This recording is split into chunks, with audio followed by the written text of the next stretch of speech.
Man, I don't even know if we even need an intro. Welcome to Level 111, cuzzo. Hey, man. Glad to finally pull up. Exactly. So, okay, so I'm just going to start and just preface this or whatever, right? Mm-hmm. So, obviously, since early years of, me beating you up in church. I don't recall it that way. But it's your show, so I'm going to let you shine. Anyway, so like I was saying, you little big cuzzo now, whatever, doing amazing big things. Mm-hmm. Welcome to Level 111. All right, so our stories. I mean, I saw you, and you saw me, when what the world doesn't see. But yet, what the world sees now on like social media or whatever it is going on, like, what have you been up to? And then I'll kind of like fill in the gaps of my perspective of kind of seeing you. So what have you been doing now? What's like the highlight of your life? Man, I think the highlight of my life right now is the fact that I'm Grammy nominated. Okay. Grammy nominated producer. Let's take a moment to like soak that in. Yeah, you know. Grammy nominated. All right. I didn't get that call for Thanksgiving this year, so. Because at first, okay. I thought we were doing something, and then we ended up not doing anything. Okay. And then my brother was like, we're all going to Abel's house. All right. Yeah, the mystery man. He calls me every year for Thanksgiving. This year, he gets Grammy nominated. I don't even get a call. Oh, I don't even think I got a happy Thanksgiving or nothing. I'm just like, so we knew? No, you hit me with the happy Thanksgiving, okay. I replied back with so I had to hit you. I hit you every year. I think it's time for a change. Oh, okay. All right, we're going to let that go. Okay, so Grammy nominated, but also the Nas album too. Yeah. Donda. Or what else am I missing? Drake. Okay. The Game. Reason from TDE. Me and J-Rock been working. I've been working on Schoolboy Q's album. TV, film stuff, Okay. So let's go back to Nas, because I know Nas was me and yours favorite artist growing up, right? For sure. So from starting off mixing on Fruity Loops. Are you still on Fruity Loops or no? Still FL Gang. All right. Crazy. So starting off from Fruity Loops and then being the ability to work with your favorite artist on some of his music. What's that feeling like? It didn't even feel real. So that song was actually on Hit Boy and Dom Kennedy's album. Okay. It was called City on Lock. They on their $500,000 project. So pretty much I work with Hit Boy's cousin a lot, the homie JB. And so one day we're at Chalice, he's like, oh, Hit's in his room. Like, let's go say what's up. And I just pulled up over there, said what's up to him. He was playing me some stuff. I was like, this is dope.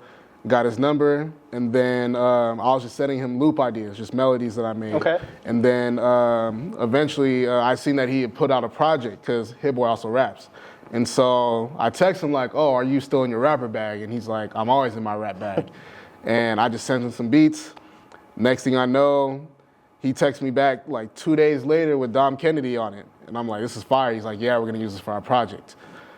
Months go by, his cousin hits me like, congrats on the Nas placement. I'm like, what do you mean? What? He's like, yeah, Nas ended up getting on the hook for that song. I was like, yeah, right. Sure enough, that song came out a week later. Nas is on it. I'm like, yo, this is crazy. What? Okay, so a little bit of a surprise, but that's like the combination of you just grinding it out. Because I remember how many beats did you used to knock out a day? Bro, it was like a minimum of 5 a day. And this is before any placement. A lot of people don't even realize that. Because we both knew producers growing up. They'd be like, oh, we on the grind or whatever, but they weren't producers and rappers. But they weren't turning out, they weren't doing the work or whatever. Because I remember me and you used to be up in my office until like wee hours of the morning. Dog, it would be either me making beats or me editing videos. Exactly. And you going crazy just figuring out the master plan, also editing videos. Doing everything. But I think that's like a testament of being in the mix and just doing the work that no one sees, to building to there's an opportunity where that even came into play. Oh yeah, absolutely. Like literally most of my records have came through relationships that I've had with other producers, and that's because I was going out to LA so much, and it was literally like, oh, I'm in a session with one producer, and they bring another producer in and they see me going crazy on the keys and just producing, I get that producer's contact. They're like, oh, come to this session, meet more producers and an artist. And so it's literally just a long chain of that and just building my network. I think that's one of like the commonalities between me and you is like being in the process and people just saying, I see you. You know, a lot of people are afraid to be seen. They're not making the move, or I'm not going to make that drive, or that's too far, or whatever it may be. Because even like with the studios, like, okay, I got one that's on pretty much the other side of the world, and one over here, and then all the other stuff we have going on. It's like everybody's always asking. It's just like, okay, isn't that a far drive? Don't you get tired of driving? I get tired of driving, but I'm not tired of the new opportunities. I'm not tired of the wins. And so it's just getting out there and being seen and being in that constant momentum, even when you're not seeing the wins at first. Because even when you were doing your beats and stuff, you still held down a job and you still were doing what you need to do. Man, and that was like the worst. I felt like that was the lowest point in my life because I had to work a job. And this is after I had a Drake placement. And so it's all part of the grind though. Like a lot of people just think like, oh, you get one big record with somebody and your life changes. It doesn't always change like that. Like your life isn't gonna change unless if you have like a top 10 Billboard hit. I never had a top 10 Billboard single. I've been on a few #1 Billboard albums. Yeah. But you know, once you have a single, that's when your life literally changes. And I learned that because really labels will come to you with a bigger advance. Yeah. Like, and they want you to sign to them. You're basically signing away your publishing.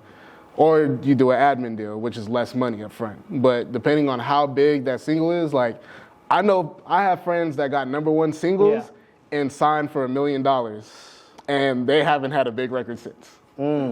So, you know, it's a lot of maneuvering in the industry that you have to do. It's a lot of time and effort that you have to put into your craft as well. Like, I put in my 10,000 hours 20,000 hours ago. Yep. 100%, but I think so many people that get into the pathway of like, okay, I've put in my estimate amount of work that I believe should have already got me to that place, unknowingly that, hey, like the world has so much capacity and you have to continuously build value into that pathway. So in that, I remember early on, we'd have conversations and it was about like contract stuff, and you were still in the mode of the creative. But you didn't have necessarily all the business stuff put together.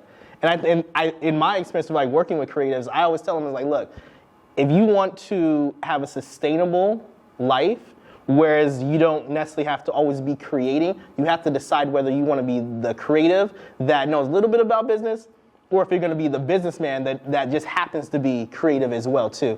So I know you've had to get your game up on the business, but also you build a team around yourself to even get in that mode. So what's that process been like? I feel like having a team is really the most important part because it's like you could be the business person and the creative, but it's like you have to pick the times when it's actually necessary to do either or.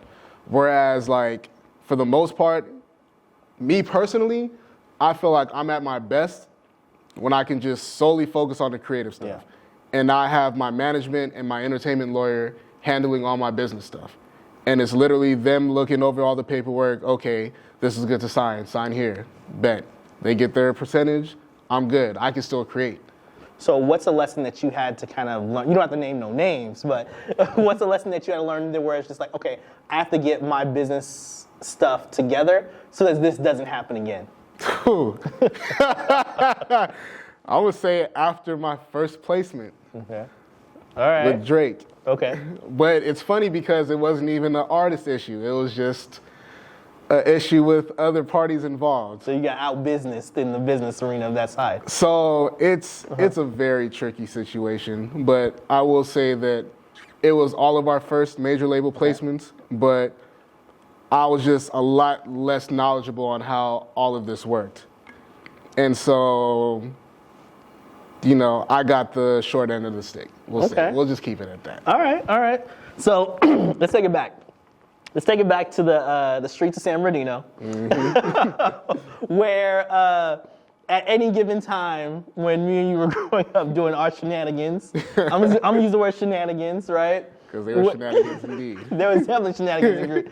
Do you remember that, that, I think it was Thanksgiving or Christmas, where we were sitting around the table, and I think it was like my brother and then the younger cousins or whatever, they're talking about how gangster they were. Oh my God. And then me and you, we start rounding about some of our stories growing up and stuff like that, and they looking like, well, that didn't happen. Exactly. San Bernardino's a different beast. Right. Like where you go to parties and either it's getting shut down by the police, or we're in the middle of a shootout, or we're coming or being shot at. You know what's crazy? Yeah. I was just telling them a week ago about that other story with Which one? me, you, and Brother Knott when we were on the north end. No. with the everybody get out. Yeah. And how we kept trying to.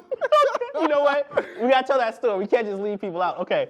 All So we're at this house party in the of all places, the north end of San Bernardino. The nice part of San Bernardino. Supposedly. Yeah, at that time. You know, they let in some riffraff. Yeah. So we're at the party, and we're not gonna name any names because some of them are notable people now, right? I don't know if he's still in the league. Is he still in the league? I don't think so. Okay. All right. So But we still gonna keep his name out. we don't keep his name out. Right. So we're at this party. This guy comes in, and it was like, everybody get out, right? He uses harsher words than that. Everybody get out.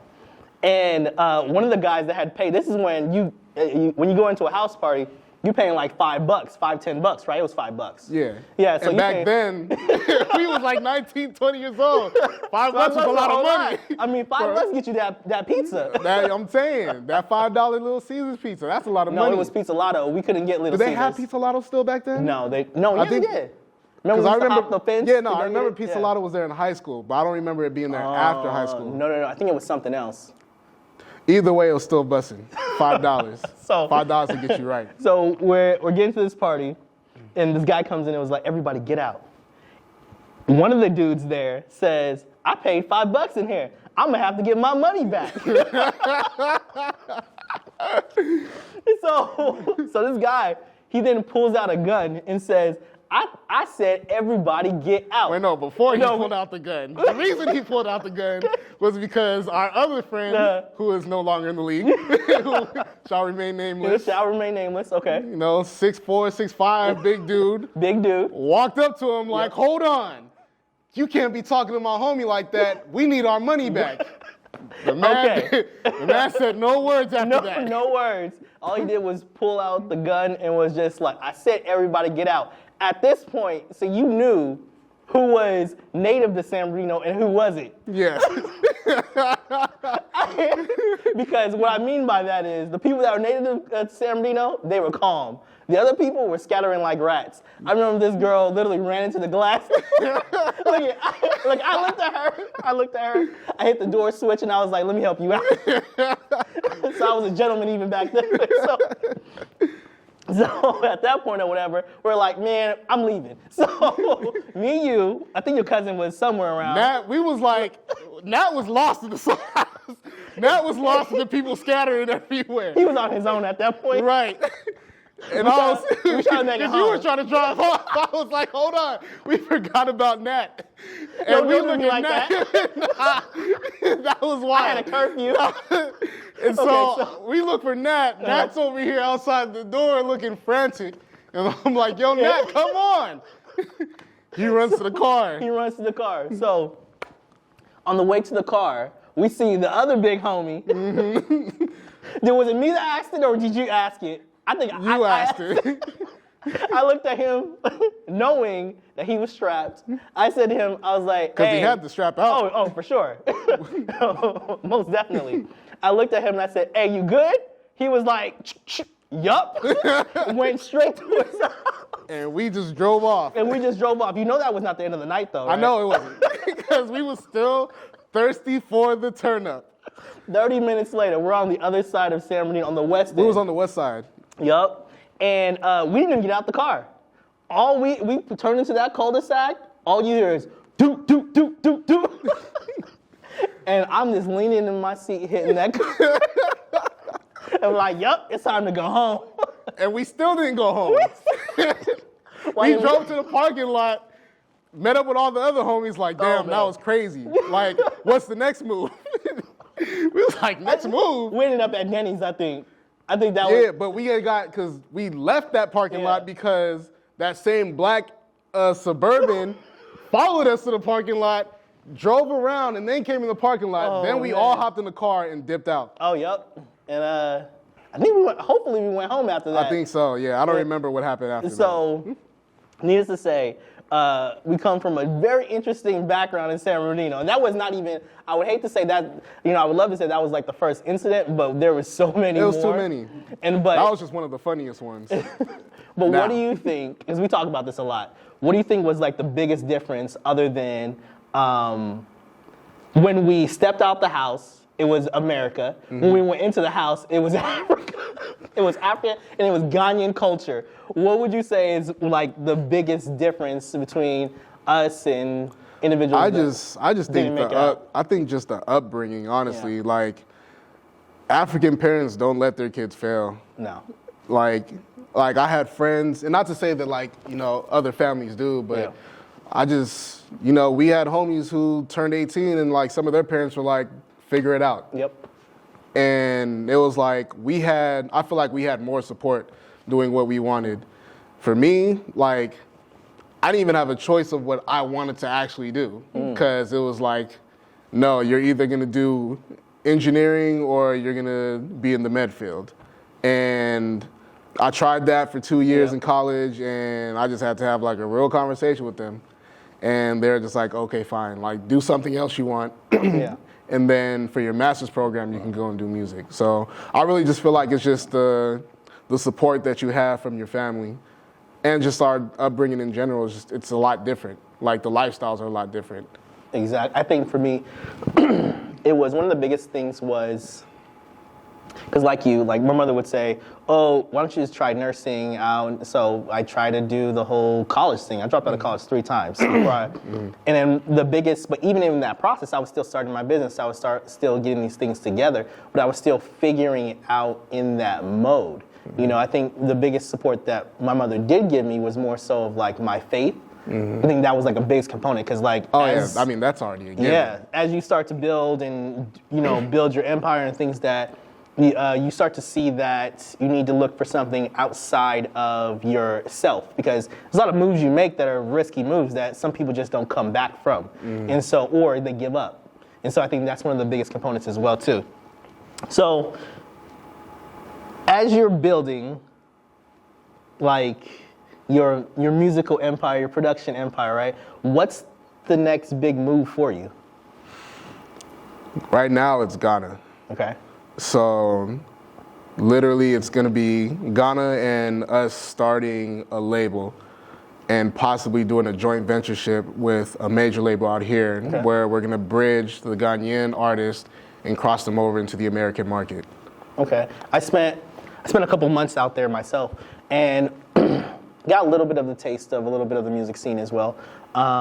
What would you say is some things that are missing there that need to be built up? They have no infrastructure. Straight up, there is no music infrastructure. Like, when I went out there in 2018, they were just finding out what BMI was, like, or ASCAP, like the people that pay you for, your songs being streamed or whatever. And this time I come around, they're just now finding out about split sheets. Like, like we had to split the percentages with the producers and like other people involved. And I'm just like, to us it's like common knowledge, but to them it's foreign. And it's like, there's like a whole war going on, like, oh yeah, like the artists don't want to do split sheets and blah, blah, blah. They don't see the point. And I'm just like, y'all don't want to do split sheets. You guys have no performance rights organizations. So how are you guys actually making money? And it's really just them, it's really just the artists making money off of touring. Yeah. But they're not seeing no back end money, no royalties. And I'm like, that's insane. Because all that money is literally there to be collected, but there's also no performance rights organization in Africa to go and collect that money the same way we have BMI or ASCAP, or Canada has, I don't know if it's CSAC or SOCOM or whatever it is, but it's like every region has their own. But from what I've heard, Africa has one, but they just don't do their job well enough. They don't care about it enough. So. Got it. So you going out there is going to be more than just another element to the music community. It's going to be more of a cultural and system shift as well too. And so I guess who else is going to be with you in that endeavor to really help build that up? It's going to be me, my boy, Firstborn. He's brought me in on like all the TV and docuseries, like projects that anytime you see me post any of that, that's through him. He's gonna be out there. We're gonna bring out my boy, Oh Gosh Leotis. We're gonna be making records out there. We're also bringing out a few songwriters as well. Okay, so anybody that's looking to get into like the music industry wise, cause I see like almost every night you're going live, just performing, just doing your creating beats and going through the process. And so what's some of the things that people don't see through that? Because they just see the posts, they see all these different things, they think this stuff just happens. It's a lot more than just creating like the 5 to 10 beats a day. It's a lot more than just going live. What do you feel as if that young artists and producers need to understand in order to get to at least where you're at right now? Because I know you're going to go way farther than this, but where do you feel as if they need to get, and what advice can you give them? Learn how to make yourself valuable in the room. Like, you have to be able to give value instead of just taking value. So I feel like that's where I've excelled at, and that's where I'm at where I am now, because I've always figured out a way to like give value in the rooms that I'm in, and also just making it easier for the artists when it comes to like releasing records. Like, I've done so many favors for like some artists that are like I'm really cool with, and it's like if I needed a verse for, let's say I wanted to put out my own project, or I'm working with an artist that I'm building up and I need a verse from them, 9 times out of 10 they're gonna be like, yeah bro, like you've helped me out so much, like of course I'll give you this verse. Like, I'll talk to management, and I'm already cool with the management because they already know how easy I make it when it comes to getting the deal done or like paperwork, any of that sort. So okay. Even on that, because you self-taught yourself the piano, right? For the most part, yeah. Yeah. So I mean, before you were just making beats and stuff like that, and then you had to sample some things. It was just like, and then you started playing the piano, and then the keys and everything else too. How big has that been an attribute to what you're doing? That literally is what changed my life. Like, what really changed my life is meeting Oh Gosh.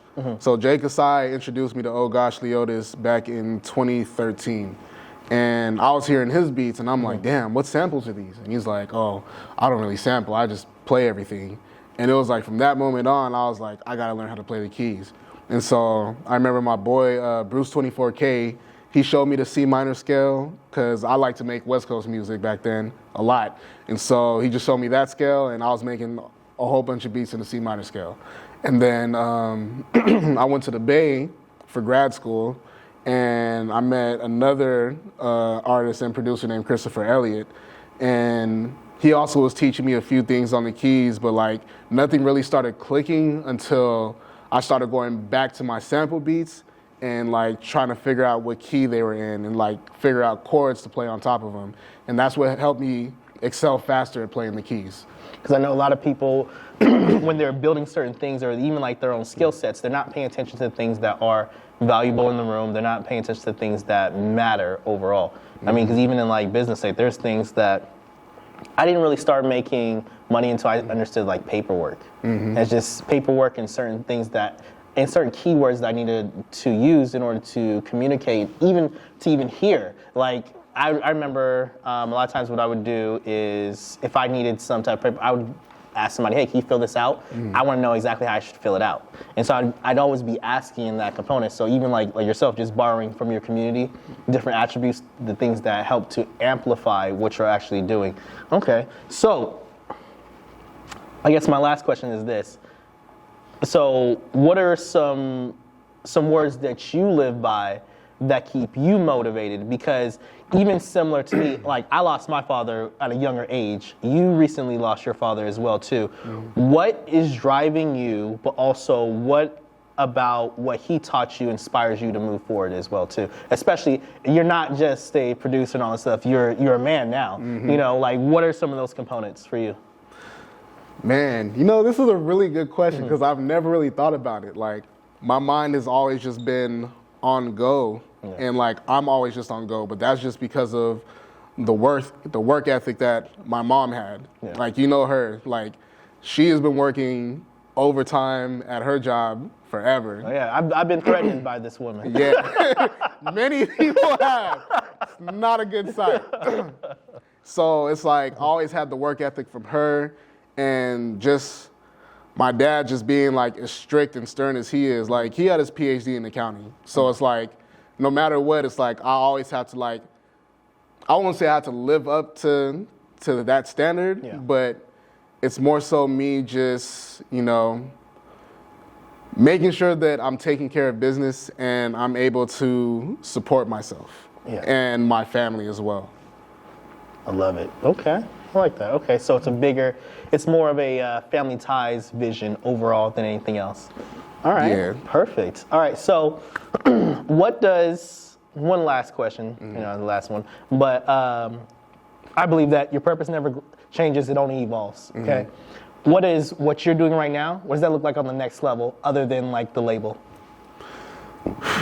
Honestly, I really just feel like I want to figure out how to help more people. Like, I still haven't quite figured out what that looks like, which is why I feel like the label is the start of that.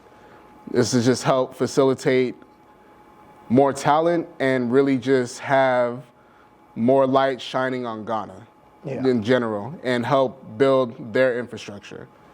So that's where I'm at with it right now. And we're gonna see where that leads us in the future. Okay. Love it, man. Well, thank you for being here, man. Of course, man. Thank you for having me. No problem. Thank you guys for watching, and hopefully you gain some things out of this.